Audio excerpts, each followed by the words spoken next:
जय श्री राधा कृष्ण। अक्षय तृतीया जैसा कि नाम से ही पता चलता है अक्षय फल देने वाली है। इसे आखा तीज भी कहते हैं।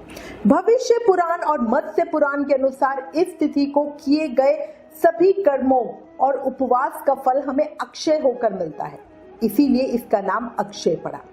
त्रेता युग का प्रारंभ इसी तिथि से हुआ था, इसलिए ये समस्त पाप नाशक और सर्व सौभाग्यदायक तिथि है। अब आज इस वीडियो में हम अक्षय तृतीया 2025 के विषय में चर्चा कर रहे हैं। कब मनाएं अक्षय तृतीया और पूजा का शुभ मुहूर्त समय क्या है, साथ ही शुभ योग कौन से बन रहे हैं उसकी चर्चा भी करेंगे।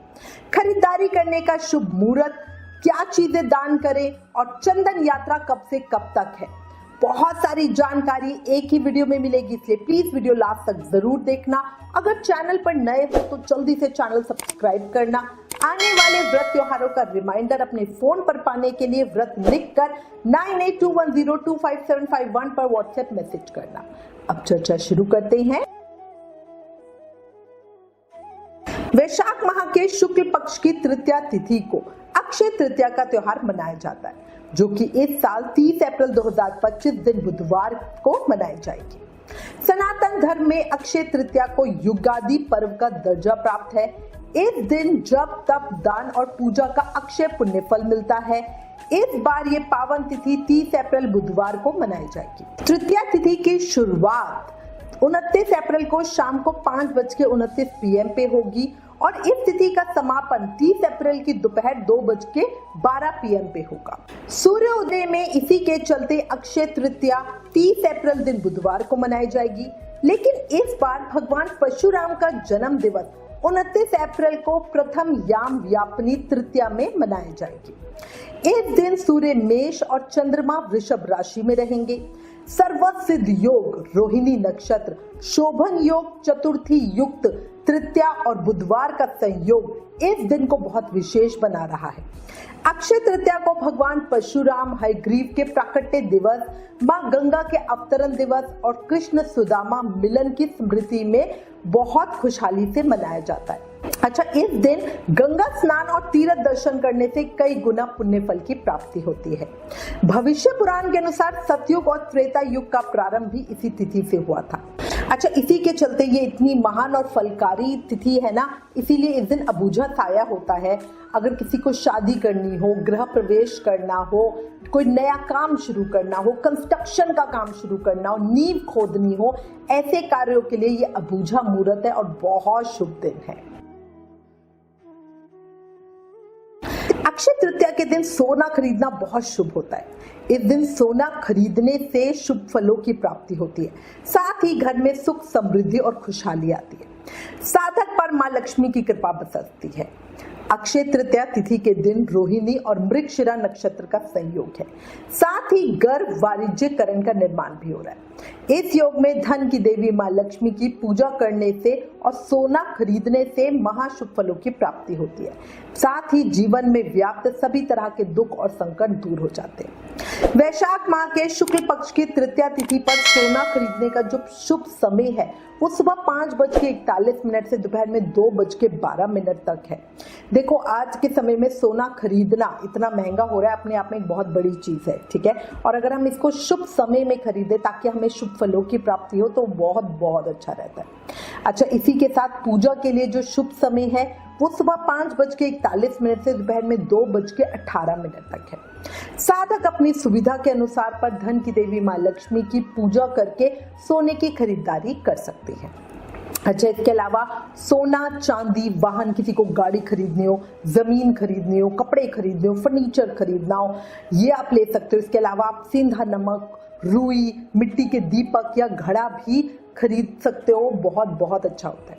एक बात देखो, वैसे हम लोग पूरे साल भर ही कुछ ना कुछ खरीदते ही रहते हैं, लेकिन माना जाता है कि अक्षय तृतीया पे जो खरीदा जाता है उससे दिन दुगनी रात चौगुनी वृद्धि होती है। इस दिन शुभ वस्तुओं की खरीदारी से मां लक्ष्मी बहुत प्रसन्न होती है। घर में अन्न धन का भंडार भरा रहता है।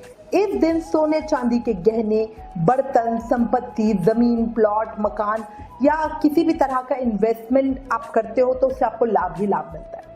हर व्यक्ति को अपनी सामर्थ्य के अनुसार कुछ ना कुछ शुभ वस्तु जरूरी खरीदनी चाहिए। अक्षय तृतीया पर क्या करें, क्या ना करें, क्या दान करें, इसकी पूरी जानकारी की वीडियो जल्दी चैनल पर आएगी। उस वीडियो को देखना भूलना नहीं।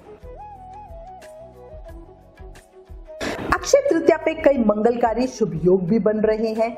इस बार अक्षय तृतीया पर सर्वत सिद्ध योग, शोभन योग और रवि योग का संयोग बन रहा है।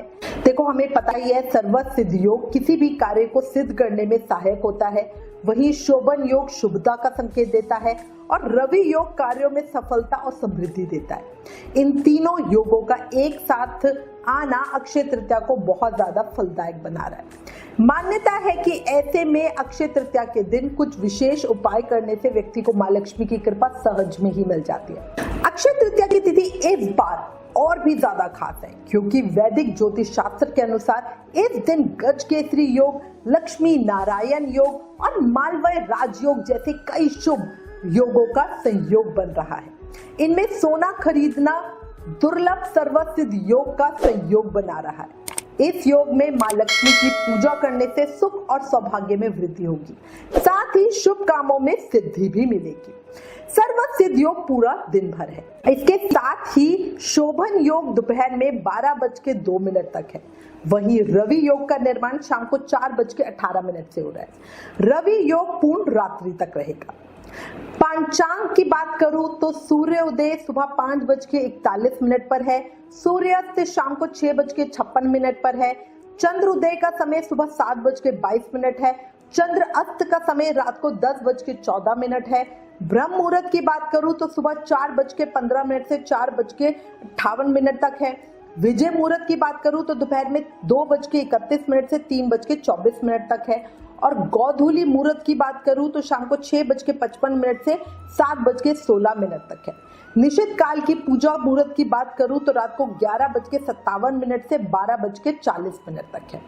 आपकी स्क्रीन पे सब टाइम आ रहे हैं, प्लीज इसको नोट कर लीजिए। स्क्रीन को पॉज कर लो या स्क्रीनशॉट ले लो।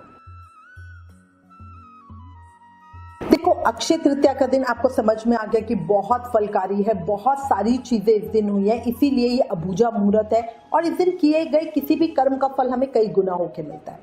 मत्स्य पुराण के अनुसार अक्षय तृतीया के दिन अक्षत, पुष्प, दीप द्वारा भगवान विष्णु और मां लक्ष्मी की आराधना करने से इनकी विशेष कृपा हमें मिल जाती है।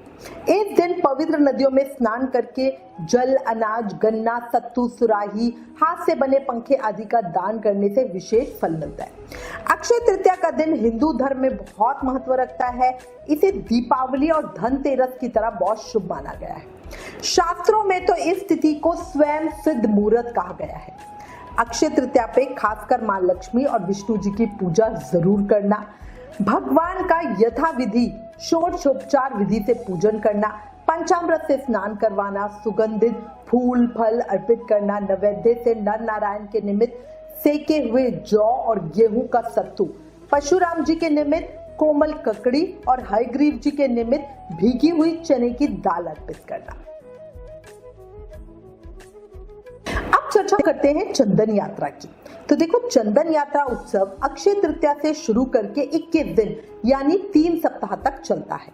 इस साल चंदन यात्रा उत्सव 30 अप्रैल 2025 दिन बुधवार से शुरू करके 20 मई दिन मंगलवार तक मनाई जाएगी। इस उत्सव में ठाकुर जी को ठंडक देने और प्रसन्न करने के लिए चंदन लगाया जाता है। साथ ही ठंडी चीजों का भोग लगाते हैं और फूल बंगला या नौका विहार का आयोजन करते हैं। घर में कान्हा जी को चंदन कैसे लगाएं, नौका विहार कैसे करें या फूल बंगला कैसे सजाएं, इन सब पर डिटेल वीडियो चैनल पर ऑलरेडी है। आप उन वीडियोस को देख सकते हैं। उन वीडियोस का लिंक नीचे डिस्क्रिप्शन में दिया गया है। इसी के साथ मैं उम्मीद करती हूँ इस वीडियो में दी गई जानकारी आपके लिए उपयोगी होगी। इससे रिलेटेड अगर आपके पास कोई भी कमेंट या सजेशन है तो प्लीज हमें लिखें।